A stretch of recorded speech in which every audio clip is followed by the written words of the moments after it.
Himas rehas ang nakatalang top 3 provincial most wanted person matapos maaresto ng Daos PNP dahil sa kasong statutory rape sa Daos, Bohol. Ang report mula kay Patrolwoman Flora May Azares. Napakamay na ng mga otoridad ang top 3 provincial most wanted person matapos arestuhin kasunod ng paghain ng warrant of arrest sa kasong 2 counts of statutory rape sa Totolan, Dawis, Bohol noong 14 ng Enero taong kasalukuyan.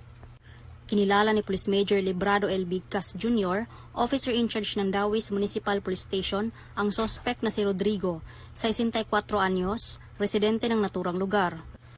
Ang suspect ay may arrest warrant sa kasong 2 counts of statutory rape na inisyu ni Honorable Samson Ariel Chang Cayetuna, acting presiding judge ng Regional Trial Court Branch 3 Tagbilaran City, Bohol, na walang rekomendadong piyansa.